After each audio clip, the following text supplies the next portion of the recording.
And what's going on, guys? Welcome to my first review video, and today's video we are going to talk about the Tamron 17-70 F2.8 for the Sony E-mount lenses. I'm using this lens with the Sony FX30 and the A7S III, and I bought this lens 2 weeks ago, and I took some shots, some videos and some photos when I went a trip to the beach. And I'm here to tell you if this lens is worth or not buying and show you all the features and everything you can do with this lens. So let's jump into the review. So first thing about this lens is that she has a very wide range of focal lengths. So you can use this lens for most part of the scenarios because she has 17mm and 70. So you got a wide angle lens and a telephoto lens in the same lens that is very good for everything you can do: photography, videography, or even some short films with this lens. And the f2.8 give you the opportunity to film in low light, and depend on the camera that you are using, you're gonna get very good results.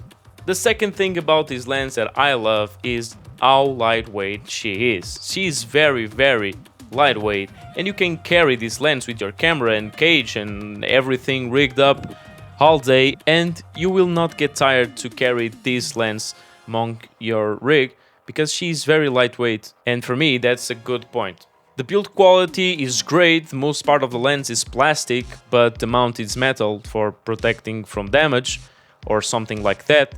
But overall I think this is well built.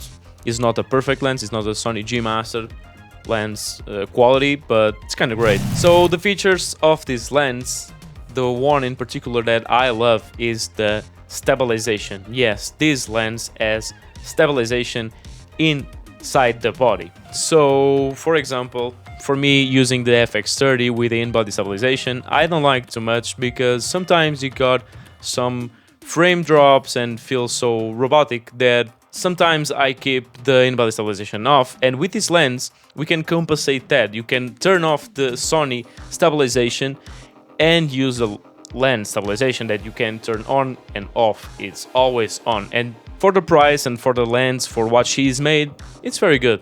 This is a APS-C lens, so you can use it on full-frame cameras like the Sony A7S III, but you will have to crop it 1.5 times, and you will get a 25mm on the full frame with the crop.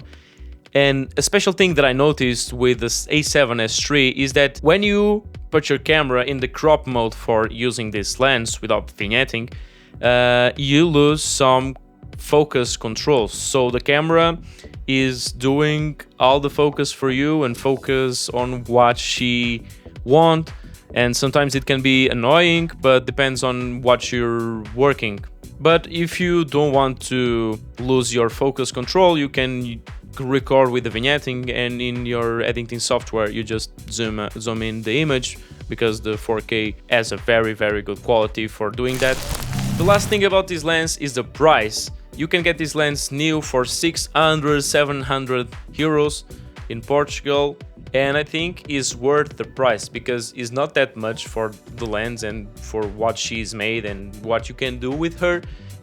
You can do most of the things with this lens, so I think she's very worth the price. Although you can also check the second-hand market out there. There are very things, you can find some really good shape and condition lenses. And yeah, I recommend you to buy this lens if you don't want to spend all your money on Sony G Master lenses or Sigma's lenses. This lens has a very beautiful quality, and for the price and what she's made, again, she's very good, so I recommend you full to buy this lens. And that's it. I hope you really enjoyed the video. This is my first video in English, and also a review video of filmmaking gear.